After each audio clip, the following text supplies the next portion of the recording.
어떤 분이요, 교회는 다녔는데 좀 선데이 크리스찬 아마 그런 정도인 것 같아요. 이게 술자리를 앉게 됐습니다. 여러분, 교회 다니는 분이 술자리 가면 될까요, 안 될까요? 어려우세요? 네, 안 가시는 게 좋습니다. 근데 술자리 갔는데 또 교인이라고 그냥 기도를 했대요, 그 자리에서. 그러니까 옆에 있는 분이 도대체 무슨 기도를 했냐고, 술자리에서. 예, 무슨 기도를 했을까요? 혹시 술자리에 가서 기도하신 분, 자수해서 광명 찾자. 예, 그런 분은 안 계시겠죠. 예, 이분은 기도를 했는데 무슨 기도를 했느냐면, 예수님은 물을 포도주 되기도 하셨으니 이 술을 물되게 하셔서 나로 죄짓지 않게 해주셨으면 좋겠습니다. 그 기도를 드렸대요. 주님이 이 기도를 들어주셨을까요? 안 들어주셨을까요? 그건 몰라. 근데 이분이 다시 묻기를, 만약에 안 들어주셨으면 어쩔 건데? 이렇게 질문을 했대요. 뭐라고 답을 했을까요? 주의 뜻이지. 주의 뜻이지. 예, 이렇게 기도를 하거나 신앙생활을 하면 된다, 안 된다? 예, 안 된다. 이렇게 신앙생활하는 게 내 마음대로 하는 거잖아요. 예, 그렇게 하는 게 신앙생활이 아니에요. 신앙생활은 내 뜻을 꺾고 주의 뜻을 순종하고 주의 뜻을 이루는 삶, 그게 신앙생활이거든요. 그런데 술을 물되게 해서 죄짓지 않게 해달라, 그렇게 기도를 하면서 신앙생활은 있을 수가 없는 일이에요. 예, 이런 어떤 유혹을 우리가 이기기 위해서 우리에게 필요한 것은 뭐냐면, 우리의 힘으로 안 됩니다. 여러분의 노력으로 안 돼요. 의지 가지고 안 돼요. 성령의 도우심이 필요합니다. 그래서 하나님께서는 사도 바울을 통해서 술 취하지 말고 뭔 충만함을 받으라? 성령의 충만함을 받으라. 성령으로 충만한 성도 여러분의 삶이 되시기를 바라요. 그러니까 하나님의 영이, 그리스도 영이 우리 안에 오셔서 우리의 지성과 감정과 의지를 장악하시고 주장하실 때 유혹을 이기는 거죠. 이 죄 많은 세상에서 죄 짓지 않고 거룩하게 순결하게 살 수 있는 것이죠. 그 길을 걸어가시는 우리 우남의 성도들 다 되시기를 바랍니다. 여러분, 산에 가면 나무들이 많이 있어요. 산 좋아하시나요? 예, 이제 가을 산, 이제 단풍도 곱게 물들어갈 텐데 한번 가시면 좋을 것 같아요. 오늘 오후에 한번 자고 같이 안 가보실래요? 예? 오후에 무등산에 가실 거죠? 예. 그런데도 끝까지 대답을 안 하시는 분들이 계셨고, 산에 가보면 나무들이 많이 있는데요, 그 나무들 중에 아주 곧은 나무들이 있어요. 아주 곧게 하늘 끝까지 닿을 정도로 그렇게 높이 자란 나무들이 있습니다.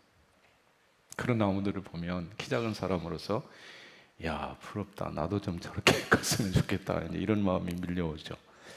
근데 반면에 이렇게 곧은 나무들만 있는 게 아니라 휘어지고 굽어지고 꺾여져 버린 나무들도 있어요. 어떤 나무들을 보면 아주 심하게 꺾여 있어요. 그 나무를 바라볼 때 마음에 좀 안타까운 마음이 일어나요.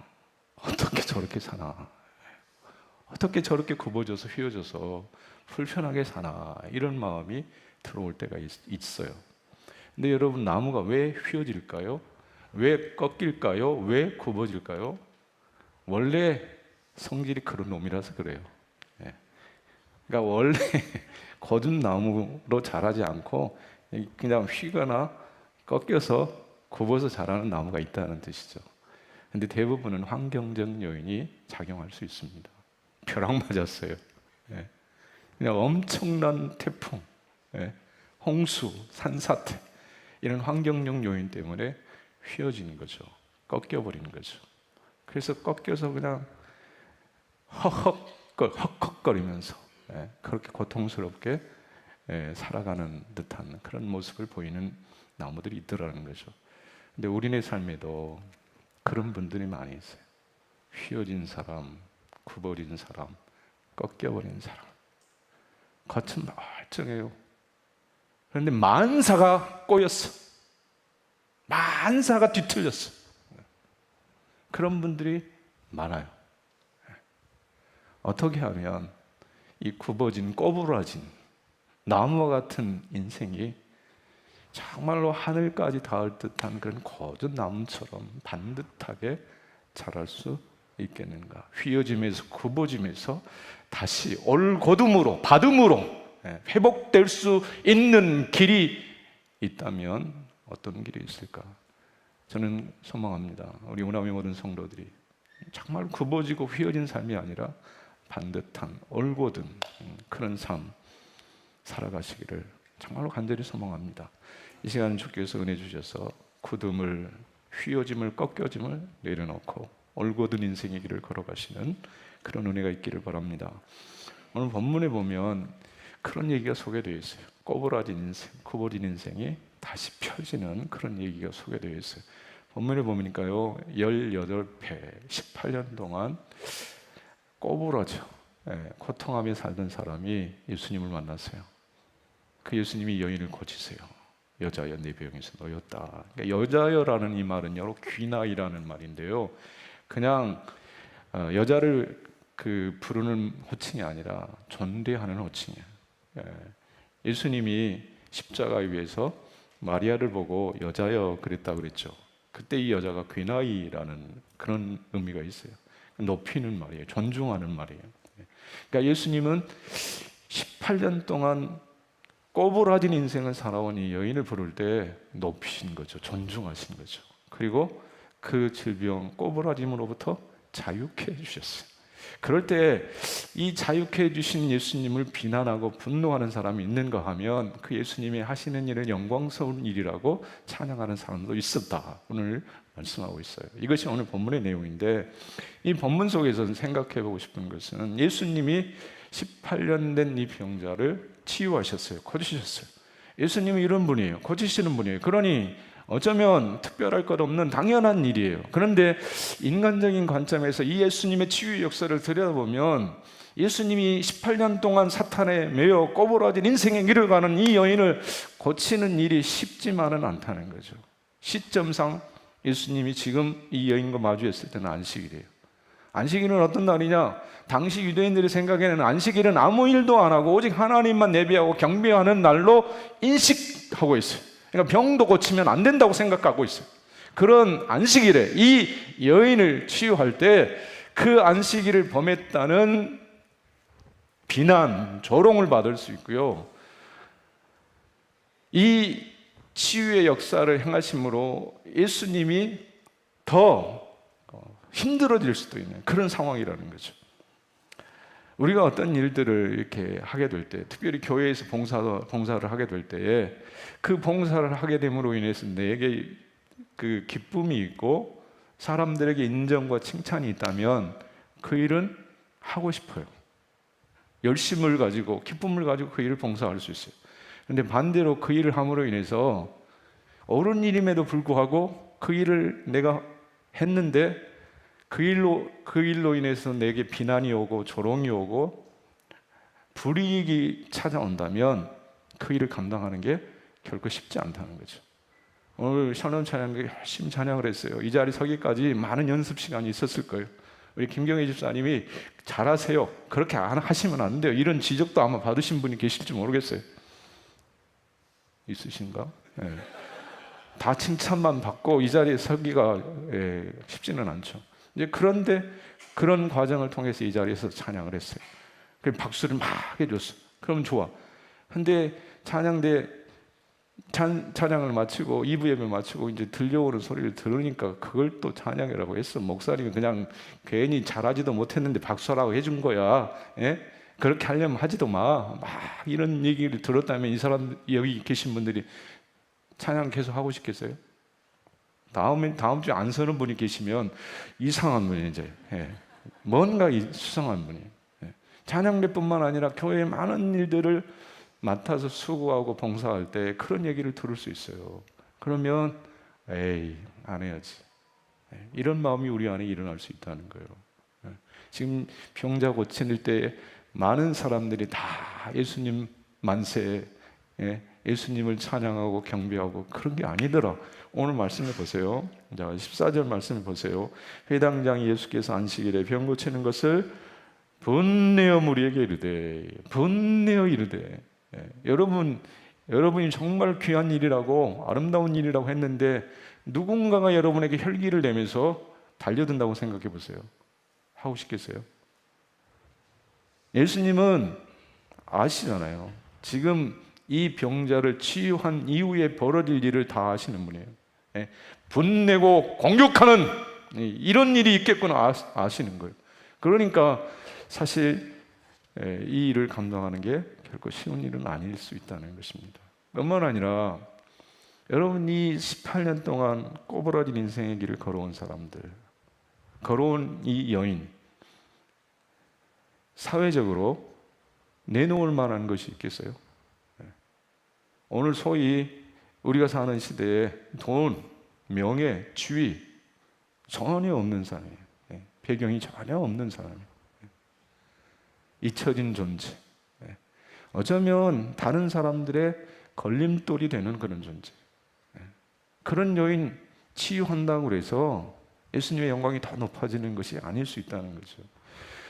반대로 말이죠. 세상에 영향력 있는 사람, 권세 있는 사람들을 치유하면 그만큼 파급 효과가 큰 거예요. 예를 들어 군대에서 지휘관이 예수 믿는 사람이면요, 주일날 교회 가면 그 지휘관 밑에 있는 그 장교들은 교회에 다 와야 돼요. 대대장이 주일날 교회를 가는데 그 밑에 있는 뭐 중대장 이런 사람들이 교회를 안 온다. 찍히는 거예요. 갈 수밖에 없어. 그러니까 예수님이 조금 더 영향력 있는 사람을 치유할 수도 있는데 그렇게 안 하셨다는 거예요. 그리고 지금 예수님은요, 예루살렘을 향하여 올라가고 계시는 여정 속에 계시는 거예요. 예루살렘으로 가신다는 뜻은 지금 공생의 마지막이에요. 3년째예요. 예루살렘 올라가시는 그 길은 십자가를 지는 길이에요. 십자가는 즐거운 일이 아니잖아요. 그 십자가의 고난과 아픔이라고 하는 것을 우리는 모르는 바 아니잖아요. 그 십자가를 져야 되는 예수님의 심정, 그 예수님의 아픔이 겟세마네 동산의 기도 속에 잘 드러나 있잖아요. 아버지, 이 잔을 내게서 지나가게 하옵소서.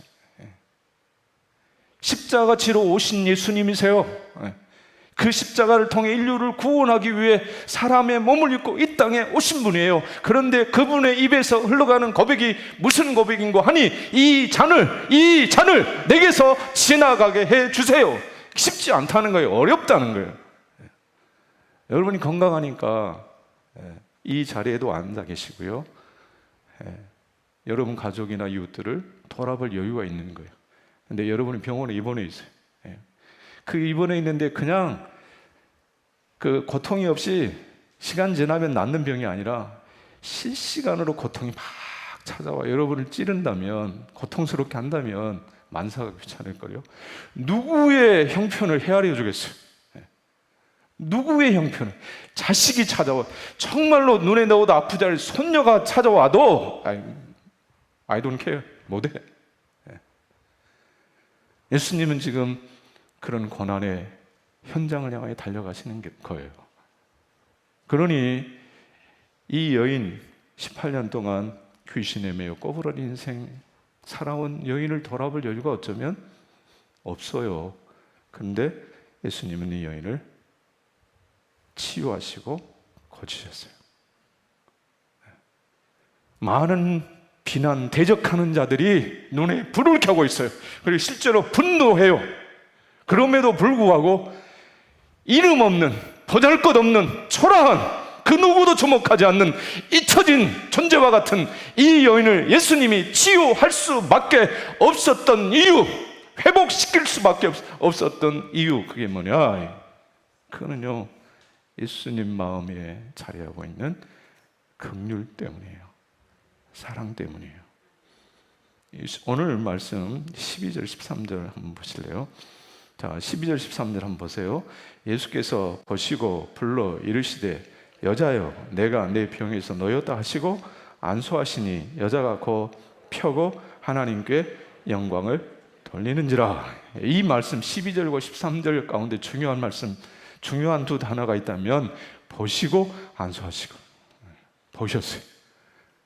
여러분, 제가 봐요. 여러분들을 봐요. 설교를 제대로 듣고 계시는지, 예배를 제대로 듣고 드리고 계시는지 제 눈에 보일까요? 안 보일까요? 보여요. 다 보여요. 저 뒤에는 제가 잘 몰라. 근데 여기 제 시야에 들어오는 데까지는 다 보인다. 예수님이 보셨어요. 왜 보셨을까요? 이 여인을 왜 보셨어요? 여인을 보시는 순간 예수님의 마음속에 일어나는 게 있었어요. 예수님이 본 것은요, 여인의 아픔이에요. 여인의 눈물이에요. 여인의 상처예요. 18년 동안 겹겹이 이 여인의 가슴 속에 한처럼 쌓여있는 아픔과 눈물을 예수님이 보신 거예요.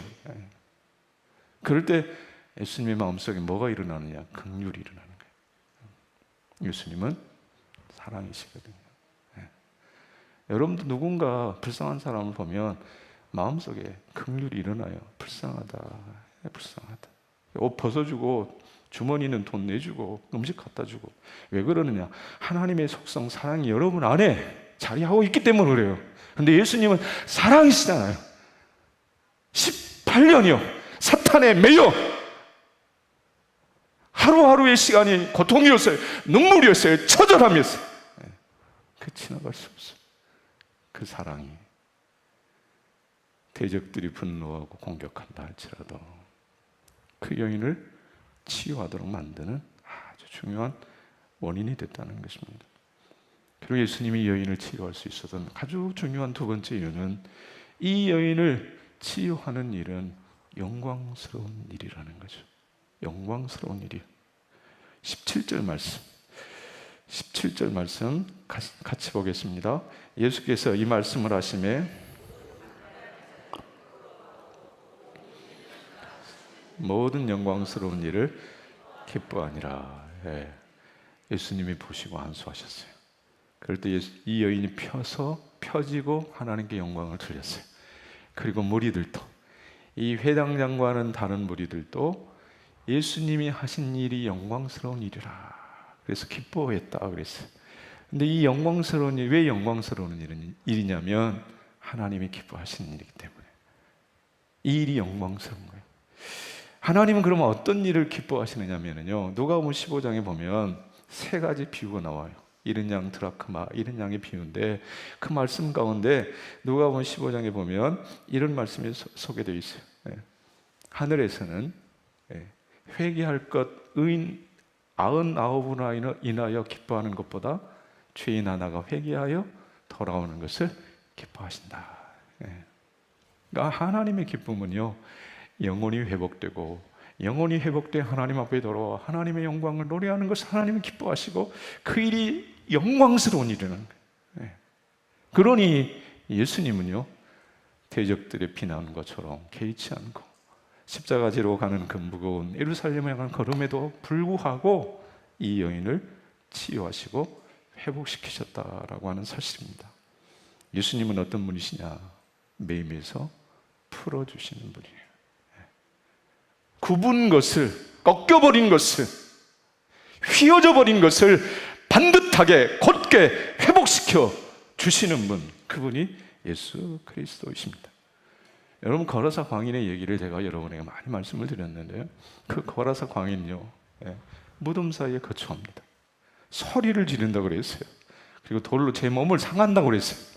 쇠 사슬로도 고랑으로도 메어 놓을 수 없는 그런 인생이라고 그랬어요. 근데 예수님이 찾아가셔서 이 거라사의 광인, 미쳐버린 귀신에 붙잡혀서 고통하는 이 사람을 치유하시는데, 여러분, 이 거라사의 귀신에 붙잡힌 이 사람, 그 사람이 누구냐 하면 오늘 이 땅을 살아가는 수많은 사람들, 무덤 사이에 거처한다.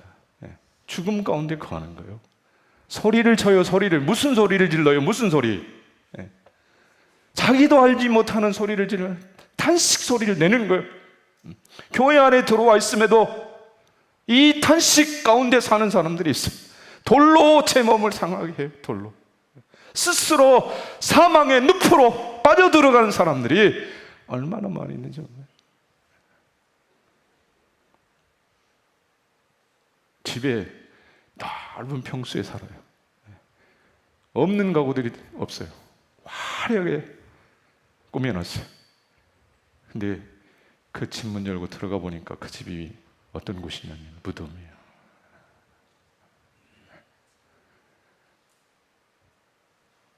무덤이라고는 상상하지 못했어요. 그런데 문 열고 들어가니 거기에 시체 썩은 내 진동하는 공동묘지보다 더 참혹한 무덤의 현장, 그 현장 속에 살아가고 있어요. 무슨 소리를 지릅니까? 집에서 나는 소리, 그 무덤에서 들려나오는 소리 무슨 소리예요? 사랑한다는 소리예요? 위로한다는 소리예요? 잘한다는 격려의 소리예요? 비난하는 소리예요? 정죄하는 소리예요? 욕하는 소리예요? 구부러진 인생이에요. 꺾여진 인생들. 그 현장에 찾아가셔서 귀신을 쫓아내시고 온전하게 하시고 자유케 하시는 분, 그분이 예수 그리스도이십니다. 예수님만이 꺾여져 버리고 굽어진 인생을 올곧게 하실 수 있어요. 그 어떤 권세자도, 돈 많은 사람도, 부자도 그렇게 안 돼요. 못해요. 오직 예수 그리스도, 그분만이 꺾여진 인생을, 휘어져 버리고 굽어진 인생을 반듯하게 펴실 수 있어요. 여러분, 오프라 윈프리라고 하는 분 잘 아실 겁니다. 토크쇼의 여왕, 가장 영향력 있는 여성 리더 가운데 한 사람, 오프라 윈프리라고 할 수 있습니다. 이분이 쓴 책이, 최근에 제가 본 책이 있는데요, 당신에게 무슨 일이 있었나요? 그러니까 이 오프라 윈프리만 쓴 책이 아니고 브루스 디 페리라고 하는 사람하고 같이 지은 책이에요. 공저예요. 근데 부제가 뭐냐면 내면의 상처와 트라우마로부터 벗어나는 10번의 대화. 그러니까 내면의 상처, 트라우마가 있다는 거죠. 이 페리 박사라고 하는 심리학 박사와 오프라 윈프리가 대담 형식으로 이 문제를 접근해 갑니다. 그렇게 해서 만들어진 책이 당신에게 무슨 일이 있었나요? 이런 책이에요. 근데 이 책을 읽어보시면 오늘 내가 왜 이런 모습이 됐는지 내가 해석이 돼요. 그리고 앞으로 이런 어떤 내면의 상처와 트라우마를 어떻게 이겨내는지 힌트를 얻게 돼요. 그래서 한번 성도 여러분에게 일독을 권하고요. 특별히 자녀들을 이제 키워가야 되는 신혼 부부들에게는 제가 필독서로 좀 권하고 싶어요. 어릴 때 어떤 사랑을 받느냐가 이 아이의 미래를 결정한다는 거예요. 그런데 태중에 있을 때부터 사실은 아이들이 수많은 상처, 아픔에 그냥 노출돼 버려요. 그러니까 오늘의 나는요, 과거의 히스토리를 가지고 있는 거예요. 그냥 된 게 아니에요. 그냥 꼭 책을 읽어보셔야 되는데요. 이 오프라 윈프리 여러분도 많이 들으셨을 거예요. 토크쇼 여왕이긴 하지만, 영향력 있는 여성 리더이기는 하지만, 이분이 어릴 적 당한 그 아픔과 상처는 상상을 초월하는 거예요. 여러분, 이분은요 54년생이시더라고요. 근데 사생아로 태어났어요. 사생아로 태어나 6살까지는 할머니 손에서 살았어요. 9살 때 사촌 동생에게 성폭행을 당했어요. 오빠에게. 14살에 아이를 낳았어요. 이 책에 보니까 할머니에게, 할머니 손에서 자라면서 이제 할머니가 틈만 나면 매질을 했대요. 아주 엄한 분이셨어요. 첫 부분에 이제 기록이 되어 있는데, 할머니가 교회 다니시는 분이셨던 것 같아요. 주일날이었는데, 이 오프라 윈프리가 3살 때 그 집 뒤편에 펌프가 있었대요. 그러니까 집안까지 상수도 시설이 되어 있지 않아서 펌프질을 해서 물을 이렇게 사용하던 그런 시절이었나 봅니다. 할머니가 펌프질해서 물을 좀 길러 놓으라고 얘기를 했대요. 3살짜리가 나가서 물을 기릅니다. 펌프질을 합니다. 그러다 보니까 어린 아이니까 물 보면 놀고 싶은, 물장난 하고 싶은 마음이 일어날 거 아닙니까? 손가락으로 물을 좀 저었나 봐요. 창문 너머 할머니가 이 사실을 보게 됐어요. 불렀어요. 너 뭐 했어? 아무것도 안 했어요. 엎드려 받쳐 해놓고 심하게 매질을 했대요. 교회 가기 위해서 하얀 원피스 드레스를 입었는데 그 원피스에 피가 배일 정도로 맞았어요. 본인이 그렇게 매질을 해놓고 때려놓고 또 옷이 망가졌다고 더 외단을 쳤대요.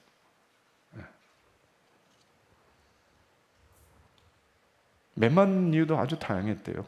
물 쏟았다고, 유리 깼다고, 조용히 있지 않는다고. 여러분 견뎌내겠어요? 이 어마어마한 상처를 견뎌내겠어요? 성폭행을 당하고 14살 그 어린 나이에 애를 낳아야 되는 이 여인의 삶이 상상만 해도 마음이 답답해지잖아요.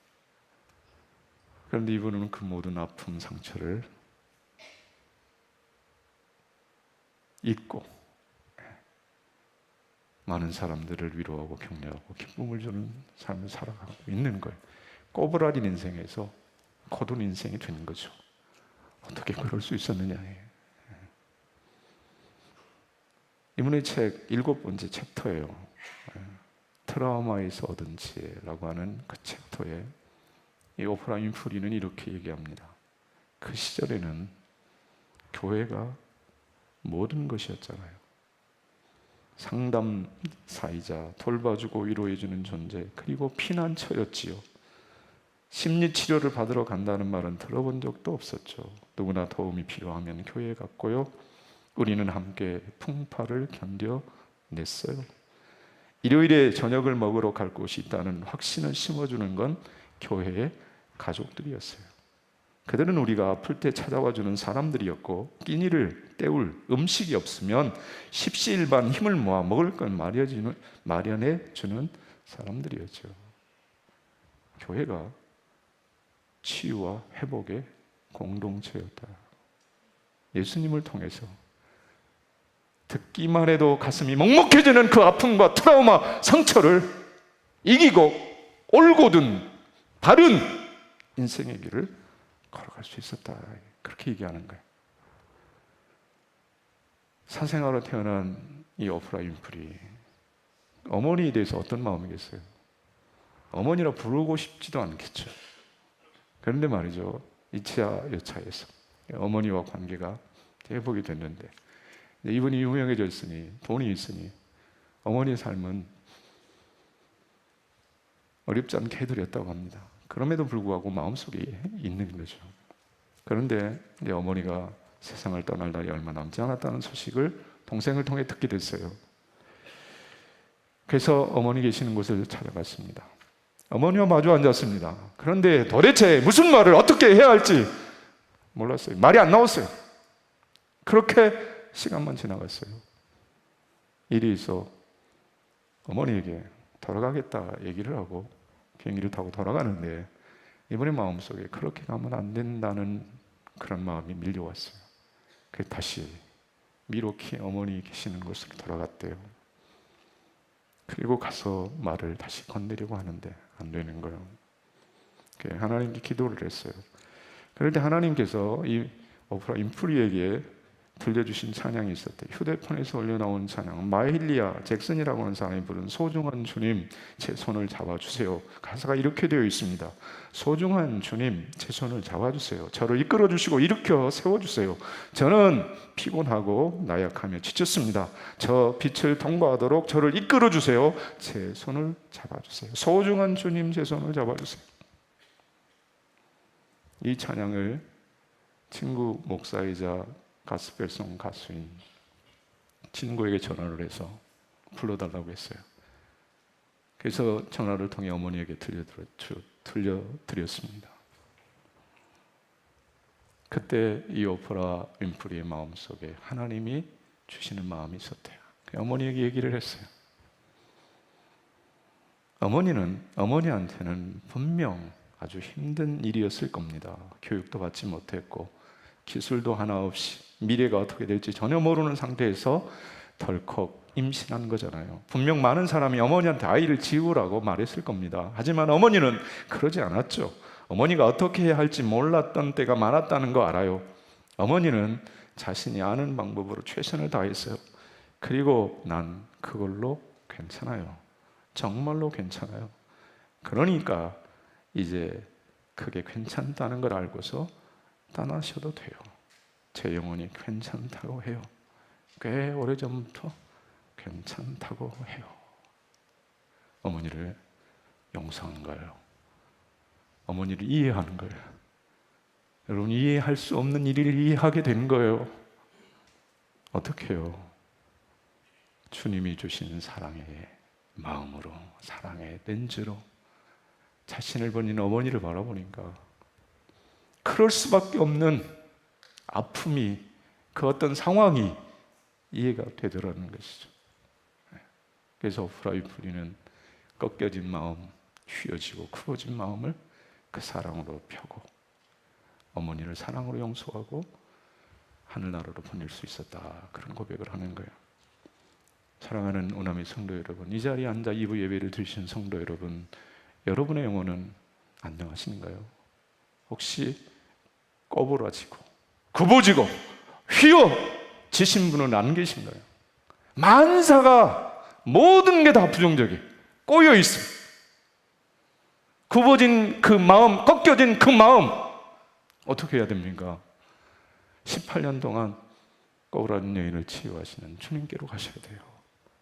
주님 앞에 여러분의 마음을 울처럼 쏟아 놓으셔야 돼요. 그러면 주님이 여러분의 꼬부라짐을, 굽어짐을, 휘어짐을 반듯하게 고쳐주실 줄로 믿습니다. 우리는 늘 그분에게로 가야 돼요. 그 사랑을 의지하셔야 돼요. 그럴 때 비로소 우리는 이 꼬부라짐으로부터 자유한 인생을 살아갈 수 있어요. 예수 외에 다른 길이 없습니다. 더불어 오늘 우리가 해야 할 일이 하나 있습니다. 오늘 예수 사랑 큰 잔치 초청주일, 선포주일을 지켰어요. 이 일이 부담으로 다가와요. 그럴 때 그럼에도 불구하고 우리는 이 일을 해야 돼요. 왜냐하면 이 일은 영광스러운 일이기 때문에 그렇습니다. 부담스러운 것은 인간적으로는 사실이에요. 그럼에도 불구하고 이 일을 우리가 감당해야 되는 이유는 영광스러운 일이기 때문에 그렇습니다. 굽어진 인생이, 꺾여진 인생이, 휘어진 인생이 올곧게 바른 길, 아름다운 길 갈 수 있는 이 일이 영광스러운 일이고 하나님이 기뻐하시는 일이기 때문에 오늘 우리가 이 일을 해야 된다는 거예요. 우리를 올곧게 하시고 바른 길 가게 하시는 그 사랑을 기억하고 한 영혼을 내가 책임지겠다. 두 사람, 세 사람, 많은 사람이 아니라 그냥 한 영혼 내가 품고 하나님 수고해 보겠습니다. 기도해 보겠습니다. 그렇게 달려갈 때 주께서 우리에게 은혜를 베풀어 주실 것입니다. 여러분, 세상에 있는 사람들 다 굽어 있어요. 꺾여 있어요. 성한 사람이 없어요. 주님은 우리에게 그들의 영혼을 부탁하십니다. 우리가 이 일에 헌신하게 될 때 주께서 우리 영혼을 치유하시고 또 우리를 통해 이 자리에 달려올 그들의 영혼도 치유되어 바른 길, 생명의 길, 영광의 길 달려가게 될 줄로 믿습니다. 그 일에 헌신하여 주의 은혜와 축복을 누려가시는 우남의 성도들 다 되시기를 주님의 이름으로 축복합니다.